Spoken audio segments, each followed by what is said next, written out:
Hola, mis queridos amigos y hermanos. Grato es volveros a encontrarnos nuevamente. Y hoy tendremos una nueva meditación de la palabra de Dios basada en el libro de Jeremías, aquel glorioso profeta que tuvo una intervención muy particular. El título de la meditación se llama eh, Jeremías, el profeta del nuevo pacto eterno. Y la encontramos en Jeremías capítulo 15, versículos 15 al 21, para quien quiera buscarlo. Cuando hablamos del profeta Jeremías,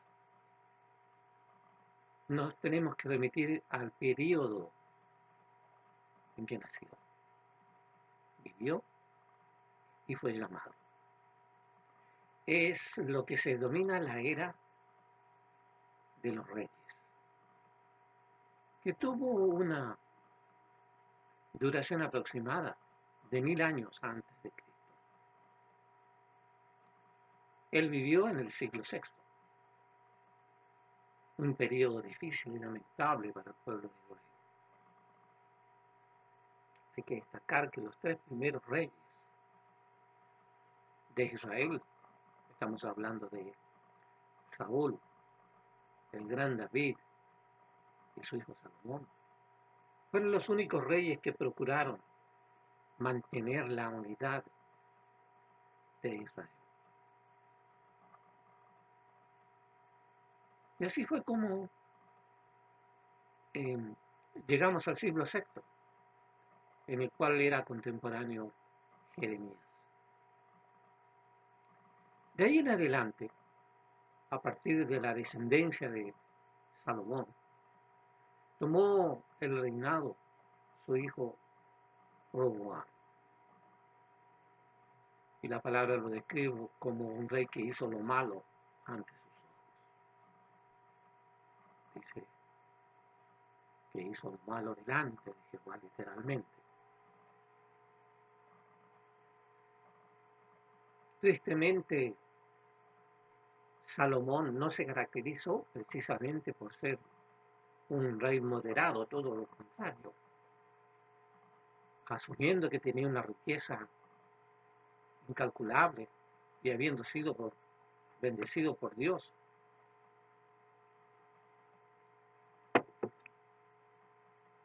no, no paró en tener límites conyugales. Al contrario, se habla de 700 esposas y concubinas. Y dentro de sus esposas nació este hijo Roboam, que no era precisamente judía, sino que era amonita. Y como tal, su madre lo educó y lo enseñó dentro de los reyes, dentro de los dioses amonitas, sus costumbres, sus cosas. Y su hijo Roboam, por supuesto, aprendió todo de su madre. Y el Dios de Israel pasó a ser quedado en el olvido a partir de allí.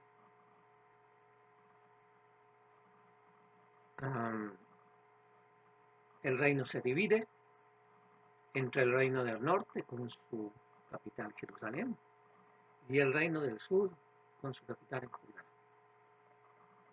Y así es que llegamos, después de una gran cantidad de años. Es decir, si nos resumimos, diríamos que los tres primeros reyes no ocuparon más de 125, 130 años en gobernar. Y a partir de allí, 325 años, o 75 años, mejor dicho. Dice la palabra que fueron reyes que hicieron normalmente lo malo delante de Dios. Por lo tanto, se olvidaron de la palabra de Dios, se olvidaron de completamente sus compromisos con Dios. la ley. Es decir, Dios estaba tan molesto y tan desanimado con ese pueblo que en la época de Jeremías, el único vínculo que tenía con Israel era a través del llamado de Jeremías. Y todos los profetas tuvieron vínculos de revelación con él. La escritura, el Pentateuco, había sido olvidado.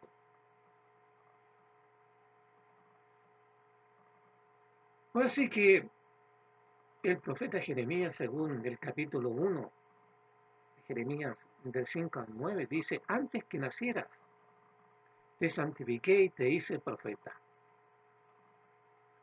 Y en esa época estaba gobernando el rey Josías. Se dice que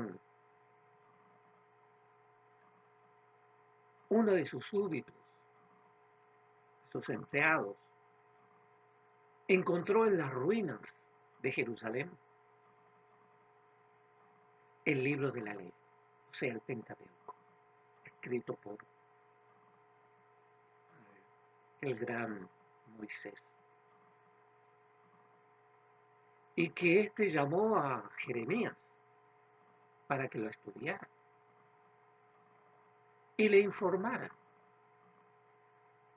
qué es lo que estaba enseñado en el libro de la ley. Por supuesto, Jeremías lo estudió, calculo yo que en un periodo de aproximadamente un mes. La palabra lo describe como una dedicación especial, por cuanto el periodo que estaban viviendo no era el mejor. Israel se había apartado de Dios y por lo tanto sufría todos los embates y decepciones de una nación común y corriente que no tiene Dios.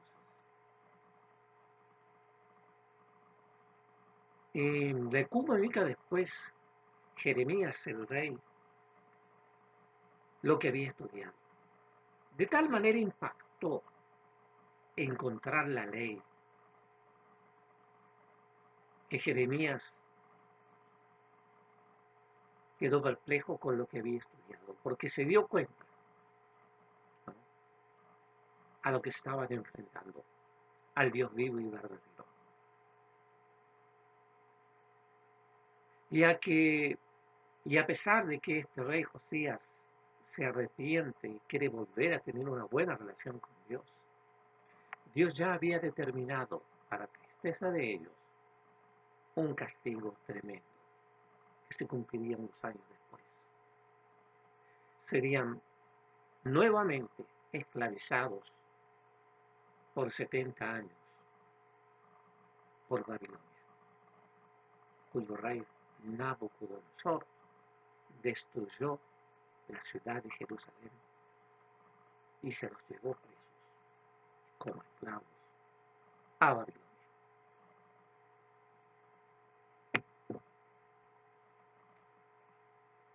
Esta experiencia fue caótica para Israel, porque si tomamos en cuenta lo que hoy significaría Babilonia,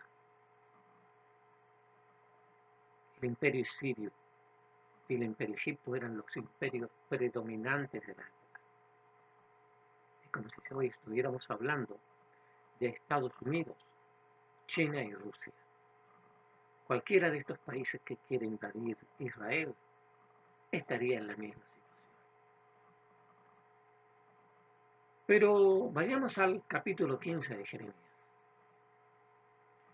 Dice el versículo 16 que cuando fueron halladas sus palabras,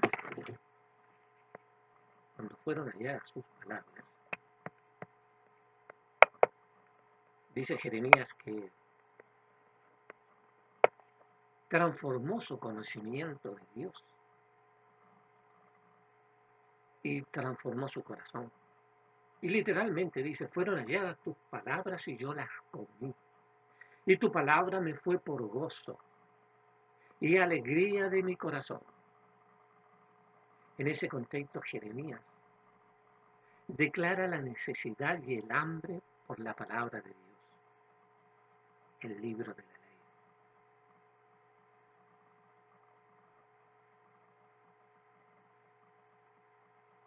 Pero ¿por qué fue tan impresionante para Jeremías? Porque todo lo que le había contado su padre siendo sacerdote fueron solo palabras. Nunca tuvo el libro de la ley para confirmar cómo es que había sido su experiencia.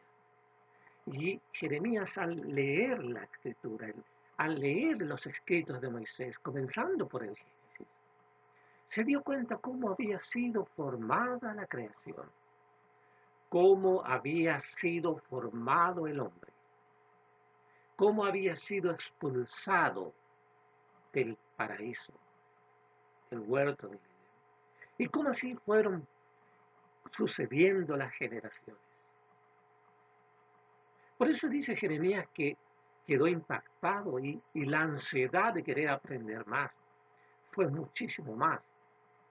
Porque cuando comenzó a leer el libro del Éxodo, se enteró por primera vez de los detalles de cómo había sido el Éxodo y cómo las plagas, una tras otra, fueron descritas por Moisés de manera espectacular.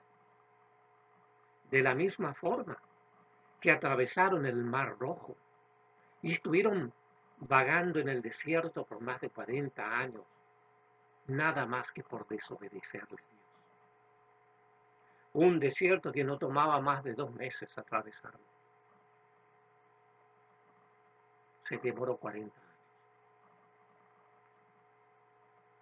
Así, embelesado Jeremías por la lectura, se dio cuenta que también el libro de Levíticos habían ordenanzas, habían eh, ritos que hacer y que el pueblo no estaba haciendo. No habían sacrificios por los pecados. No se leía la lectura de la ley. No se respetaban las fiestas tradicionales.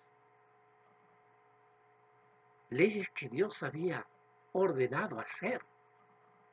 Todo esto le impresionaba y le asustaba a Jeremías, porque se dio cuenta que Dios tenía toda la razón para estar totalmente indignado con Israel. A tal punto estaba tan indignado que en un momento en el versículo 1 del capítulo 15, le dice a Jeremías, Dios literalmente, que si estuvieran delante de él el profeta Moisés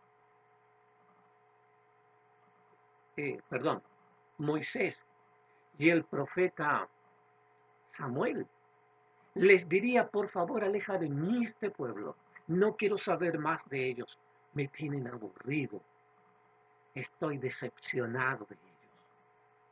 Esas palabras pesaron en Jeremías, quien se dio cuenta que realmente no había cómo volver a ganar la confianza de Dios, ni aún ahora que se está reconociendo su falta. Todo eso acontecía y sucedía mientras Jeremías leía las escrituras. Todavía tenía que informarle al rey qué es lo que se había olvidado y omitido delante de él. Estaba verdaderamente confirmándose lo que decía Jeremías 31-32.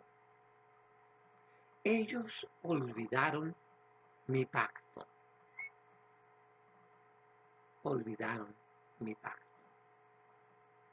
A pesar de que yo fui un marido para ellos. Mire, la relación marital entre un hombre y una mujer, Dios la describe con la misma relación entre Dios y su pueblo. O sea, de la manera de que el esposo se preocupa de los detalles mínimos para agradar a su esposa, la esposa a su vez se preocupa de los detalles mínimos para agradar a su esposo. Pero en la relación con Israel y Dios, el esposo fue fiel y la esposa, Israel, una ingrata que se vendió a dioses paganos, que se olvidó de sus mandamientos, de sus leyes, de sus sacrificios, de sus compromisos. Ese era el Israel en la época de Jeremías. Una completa decepción, totalmente apartado de Dios. No era la mejor situación para Israel.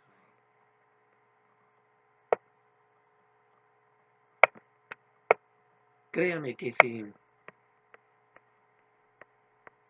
usted y yo estuviéramos en una situación similar, no seríamos una excepción, porque la justicia de Dios está más allá de la justicia nuestra.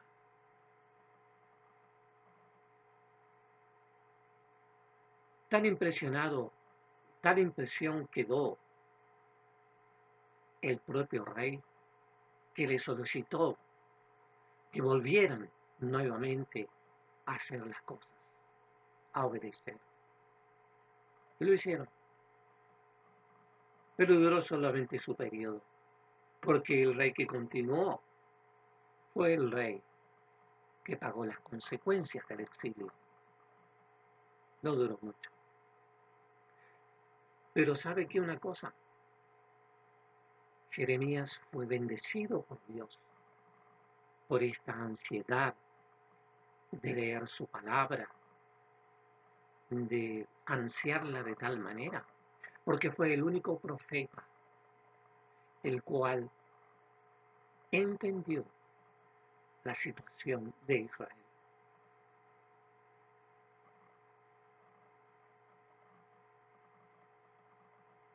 Los judíos se habían olvidado del pacto con Dios. Leemos en Génesis capítulo 12, Génesis capítulo 17, del 9 al 10, donde dice: este es mi pacto entre mí y vosotros. Será circuncidado todo varón entre ustedes. De manera que de allí en adelante, todo varón nacido de mujer sería circuncidado. Y esa era la señal del pacto por generaciones. Pues eso se habían olvidado. Ya no se circuncidaban. Se habían apartado completamente de Dios. Y la bendición que tiene en este minuto a Jeremías es porque le dice a Jeremías, no,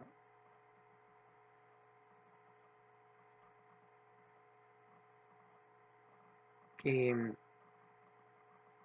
de aquí en adelante ya no habrá más pacto, ya no habrá más pacto, ni señal, ni compromiso alguno. ¿Por qué? Porque lo describe, ¿no?, como un nuevo pacto. Y dice Jeremías 31-33. Este será un pacto que haré con ellos, dice Jehová. Daré mi ley en su mente y la escribiré en su corazón. Y yo seré a ellos por Dios, y ellos me serán por pueblo. Esta es la bendición de Jeremías. el único profeta que entendió que el nuevo pacto ya no sería con más sacrificios. El nuevo pacto ya no sería a través de un compromiso terrenal, ni una señal específica. El nuevo pacto sería por fe. Entendió y profetizó, siendo el único profeta que comprendió que el pacto sería eterno, el nuevo pacto. Escribirlos en la mente, en el corazón. ¿Qué es eso? Esas son las palabras de Jesús. Ya no es por sacrificios, ni por sangre el perdón de pecados, sino por fe en el Rey de Gloria. ¿Cómo podemos entender el pacto de Jesucristo? ¿Qué dice Mateo 26, 28? Y este es el nuevo pacto, es la copa y el pan. Bebed de ella todos, porque esto es mi sangre del nuevo pacto, que por muchos es derramada para perdón de pecados. Esta es la confirmación que recibió Jeremías 400 años antes de Jesucristo. Un gran profeta, un gran siervo de Dios, que nos invita a que entendamos que la fidelidad de Dios es mucho más importante que los acontecimientos del presente. Si hoy Jesucristo nos invitó con un pacto eterno por su sangre, por su sacrificio en la cruz, Él selló el pacto eterno delante de Dios. Dios les bendiga.